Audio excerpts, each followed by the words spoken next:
Kali ini kita akan melanjutkan tentang gaya samping dan sudut slip. Di video sebelumnya kita sudah membahas tentang gaya samping atau cornering force atau gaya gesek. Yang ini maksudnya gaya gesek FY alpha kita hubungkan dengan sudut slip. Jadi kan semakin besar gaya sentrifugal maka gaya geseknya atau cornering force-nya semakin besar. Nah, berarti semakin besar gaya sentrifugal atau cornering force-nya berarti menyebabkan sudut slip-nya bertambah besar. Nah, sampai dia mencapai maksimal atau root addition limit. Kalau kita tambahkan terus sampai dia jauh melebihi dari gaya gesek maksimalnya, itu akan menyebabkan sliding arah lateral, yaitu alfanya 90 derajat. Nah, ini salah satu cara untuk menunjukkan cornering karakteristik, yaitu dengan membuat kurva gaya gesek atau cornering force dibanding dengan sudut slip. Nah, sekarang ada cara lain, yaitu kalau kita membandingkan antar ban atau jenis-jenis ban, kita bisa gunakan koefisien gesek yang masih disebut dengan cornering karakteristik. Nah, koefisien gesek itu ya sama seperti koefisien gesek pada umumnya, yaitu cornering force atau gaya gesek dalam arah samping dibanding dengan ban normalnya. Jadi maksudnya adalah yang ini FJ alpha dibandingkan dengan gaya normalnya, kan sama dengan koefisien gesek. Nah, kita mau bandingkan antara ban bias dan ban radial. Ini ada ban bias, ada dua jenis, yaitu rib dan look.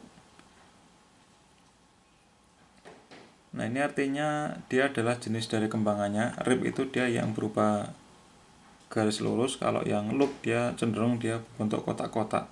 Rib biasanya untuk yang ban depan, yang loop biasanya untuk yang ban belakang. Itu untuk yang roda-roda zaman dahulu ya. Nah, ini pengujiannya dilakukan pada beton yang kering dengan load ratingnya dengan kecepatan 55 mil per jam atau 88,5 km per jam. Kalau yang di sebelumnya ini nggak ada keterangannya.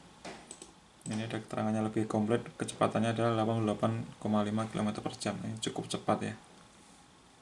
Nah, berarti dia mengukur gaya geseknya dan mengukur gaya normalnya. Kemudian mengukur juga sudut slip yang terjadi.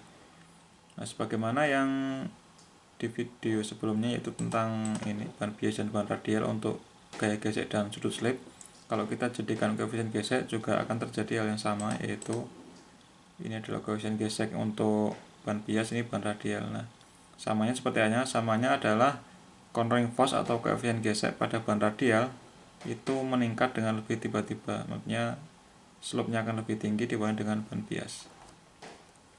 Kemudian ban radial itu lebih mampu menahan gaya ke samping dibanding dengan yang ban bias. Kita lihat maksimalnya atau koefisien gesek maksimalnya dia untuk ban radial itu sekitar 0,9, kalau yang ban bias dia sekitar 0,8.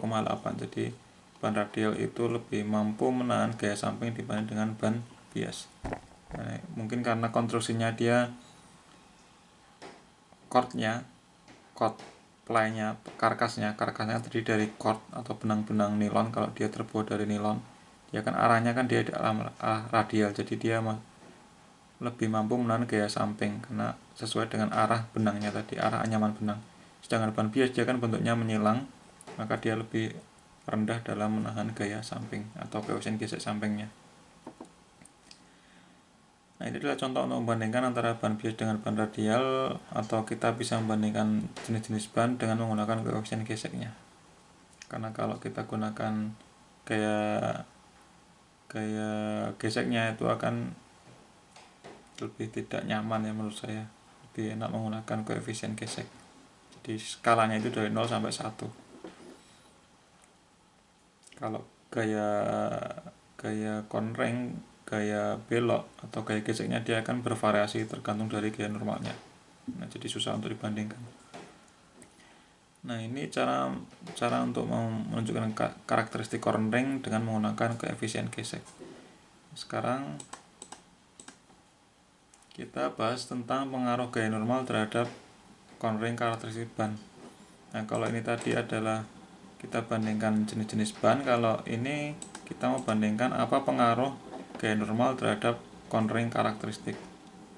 Cornering karakteristik adalah gaya gaya gaya gesek atau cornering force versus sudut slip. Kemudian karena kita memperhitungkan gaya normal, berarti dalam kurva kita harus menunjukkan hubungan antara gaya gesek, sudut slip, dan gaya normal karena kita membandingkan dengan gaya normal. Nah, ini pengujiannya dilakukan di aspal kering.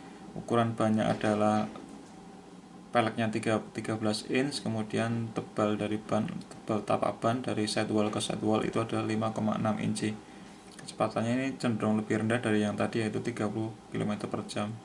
Tekanannya adalah 21,3 psi. Berarti di passenger car ya, karena peleknya kecil, kemudian tekanannya juga sekitar 2 bar atau 21 psi, sekitar 2 bar, mendekati 2 bar. Nah, ini gaya gesek atau cornering force-nya dibanding dengan normal load. Nah, bagaimana cara membaca kurva ini? Ini kita harus lebih jeli supaya lebih memahami. Pertama kita bahas dulu tentang sudut slip yang kecil. Sudut slip yang kecil, yang 1 derajat misalkan. Nah, untuk sudut slip yang kecil, dia membutuhkan gaya sentrifugal yang kecil atau cornering force yang kecil. Nah, kalau ketika gaya sampingnya kecil, berarti sudut slipnya kecil. Nah, kemudian kita lihat yang alfanya besar, yang misalkan 20 derajat. Untuk memperoleh alfa yang besar, atau alfa sudut slip yang besar, itu adalah akibat dari gaya sentrifugal yang besar atau gaya gesek. Efisien gaya sentrifugal itu gaya aksi, gaya reaksinya adalah cornering force atau gaya geseknya. Jadi sudut alfa yang besar itu adalah akibat dari gaya sentrifugal yang besar atau cornering force yang besar. Kemudian ini perlu dipahami ya, jadi ya, ketika gaya cornering force-nya itu kecil, berarti sudut slipnya kecil. Ketika cornering force-nya besar, maka akan terbentuk sudut yang alfa yang besar, karena cornering force yang besar itu berarti dia gaya sentrifugalnya besar, karena ini adalah aksi, ini adalah reaksi. Nah, sekarang kita bahas, sebelum kita membahas yang ini, yang kurva ini, kita bahas dulu tentang untuk kasus hampir sliding. Hampir sliding itu berarti sudut alfanya dia mendekati 90 derajat, atau alfanya kita anggap aja 90 derajat, sangat besar. Jadi untuk kasus hampir sliding, maka cornering force-nya itu mencapai maksimal. Ketika hampir sliding itu berarti kan sama seperti konsep gaya gesek. Gaya gesek itu akan mencapai maksimal itu ketika dia hampir sliding. Ini sama seperti ini. Untuk kasus yang hampir sliding ke kiri, ke samping, ke lateral, itu artinya gaya geseknya atau cornering force-nya itu dia maksimal. Nah, maksimal dia akan mendekati gaya normal. Mendekati gaya normal berarti dia linear terhadap gaya normal. Nah, ini kita lihat untuk kasus yang paling ekstrim di sini adalah 20 derajat. Ketika alfanya 20 derajat, kita lihat ini adalah linear. Artinya ketika alfanya 20 derajat, dia adalah hampir sliding. Anggap aja dia hampir sliding. Nah, hampir sliding berarti gaya cornering force-nya dia mendekati atau hampir sama dengan gaya normal, karena kan koefisien gesek maksimal kan kira-kira antara aspal dan jalan kan 0,8 sampai 0,9, 0,7, 0,8, 0,9. Kita buktikan untuk yang alfa 20 derajat. Misalkan ini 1. Nah, untuk 1 kilonewton, kita lihat ini 1 kilonewton, maka cornering force-nya itu juga mendekati 1. Kita lihat di sini. Ketika 2, nah ini juga 2.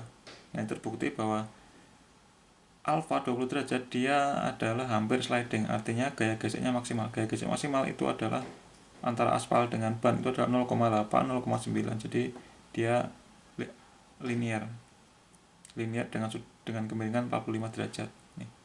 Ketika gaya normalnya itu 3 kN, maka gaya gesek atau cornering force-nya itu juga 3. Nah, mendekati 1. Dia berarti hampir sliding nih. Yang 20 derajat itu hampir sliding, dia kondisi kritis. Nah, berarti untuk alfa 20 derajat dia adalah linear, dia hampir sama dengan gaya normalnya. Gaya geseknya, cornering force-nya dia hampir sama dengan gaya normalnya. Nah, sesuai dengan rumus gaya gesek yang kita pelajari di bangku SMP, itu gaya geseknya itu adalah mu kalikan n. Nah, gaya gesek maksimal berarti n-nya itu adalah n yang maksudnya gaya gesek maksimal adalah mu s, mu sliding kalikan n, mu s, mu peak ya, mu peak bukan kita beda. Kalau mu s itu mu sliding, kalau mu p itu adalah mu dari peaknya, mu maksimalnya.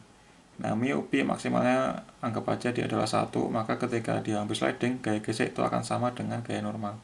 Gaya gesek cornering force itu sama dengan gaya normal ketika dia hampir sliding ke arah lateral atau ke arah samping, yaitu alfanya 20 derajat. Nah, kita sudah memahami yang 20 derajat. Nah, sekarang bagaimana yang 1 sampai 12 derajat?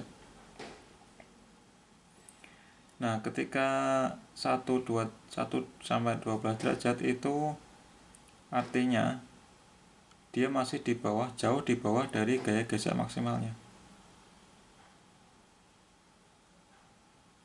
Nah, makanya karena jauh dari gaya gesek maksimalnya,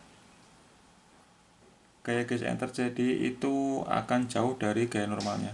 Sebagai contoh 1 derajat kan dia kecil, sudut slipnya kecil, berarti dia jauh dari gaya gesek maksimal yang 20 derajat ini, berarti dia cornering force-nya itu jauh lebih kecil dari normal node nih. Ini 1, ini berapa? 0, berapa. Nah, semakin besar sudut slip berarti gaya geseknya itu akan lebih besar dibanding dengan ketika sudut slipnya 1. 4 derajat berarti ya gaya geseknya dia lebih besar daripada yang 2 derajat. Gaya cornering force-nya 8 derajat juga sama, 12 derajat juga sama. Nah, untuk yang 20 kan dia hampir sliding, berarti gaya geseknya itu sama dengan gaya normalnya. Seperti itu kira-kira penjelasannya. Kemudian untuk yang 1 derajat dia semakin besar normal load, gaya geseknya tidak ya, ketika untuk 1 derajat misalkan, ketika kita tambahkan normal loadnya dengan sudut slip yang sama, itu gaya geseknya akan meningkat, tetapi meningkatnya tidak drastis ya. Kita lihat antara 2 kN dan 3 kN dia malah justru hampir sama gaya gesek yang terbentuk. Logikanya adalah ketika sebuah beban kita tambahkan lagi beban normalnya, untuk mendapatkan sudut slip yang sama dia butuh gaya gesek yang semakin besar, atau gaya cornering force. Itu artinya gaya cornering force itu juga kita bisa logikan dengan gaya sentrifugal, karena untuk yang sebelum dia sliding itu cornering force itu sama dengan gaya sentrifugal. Ini yang tadi yang gambar. Nah, selama dia belum terjadi sliding ke kiri, ke samping, itu gaya sentrifugal itu sama dengan gaya cornering force-nya. Jadi cornering force itu kita bisa anggap sebagai gaya sentrifugal selama dia belum mengalami sliding. Gitu kira-kira. Nah, ini berarti ini gaya sentrifugal. Supaya lebih kita bisa memahami, gaya sentrifugal ini adalah gaya normal load. Nah, kita sebagai contoh yang 4 derajat. Untuk membentuk sudut slip 4 derajat, ketika kita tambahkan normal load-nya, kita tambahkan beban pada bannya, itu berarti kita butuh gaya gesek yang semakin besar nih. Ya, masuk akal ya. Supaya ini untuk menghasilkan sudut alfa yang sama, misalkan 4 derajat, ketika gaya normalnya ini tekanannya ke bawah itu semakin besar, berarti kita butuh gaya sentrifugal yang semakin besar ya. Karena kan kalau kita tekanannya ban itu kita kasih gaya normal semakin tinggi, berarti kan ban pada daerah sini dia akan semakin kaku, karena tekanannya kan lebih besar, sudah mendapat gaya dari atas lebih besar, berarti tekanannya semakin besar. Tekanan semakin besar berarti dia semakin kaku. Nah, ketika semakin kaku, untuk mendapatkan sudut slip yang sama, dia butuh gaya sentrifugal yang semakin besar ya. Oke, masuk akal ya. Jadi kenapa meningkat ya, karena tadi untuk mendapatkan sudut slab yang sama, ketika kita tambahkan beban normal, kita butuhkan gaya sentrifugal yang semakin besar. Nah, meskipun tidak linear ya, karena dia masih di bawah dari hampir slidingnya itu. Nah, seperti itu penjelasan dari kurva ini. Nah, jadi untuk sudut slab tertentu, gaya cornering itu meningkat dengan menggunakan gaya normalnya. Tadi sudah kita bahas. Jadi untuk mencapai sudut alfa yang sama, ketika kita tingkatkan gaya normalnya, itu kita butuh gaya cornering atau gaya sentrifugal yang lebih besar. Itu untuk kasus yang kurang dari hampir sliding, atau dalam hal ini kurang dari 20 derajat. Nah, hubungannya ini tidak linear. Ya, tidak berbeda dengan yang 20 derajat, ketika dia hampir sliding dia linear karena sesuai dengan rumus ini. Mu peaknya itu kan dia konstan, karena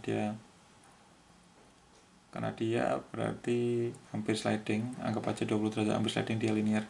Nah, untuk yang kurang dari yang hampir sliding dia tidak linear.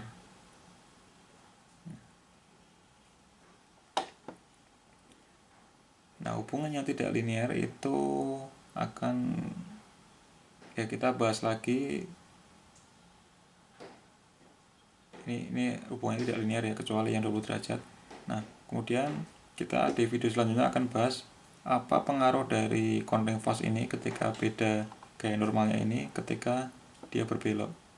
Nah, ada istilah yang namanya transfer load, kemudian kita belok. Nah, nanti kita hubungkan dengan ini, dengan cornering force ini, apa pengaruhnya. Sorry kalau penjelasannya agak membingungkan, semoga bisa dipahami oleh teman-teman. Saya kira cukup sekian, sampai ketemu di video selanjutnya.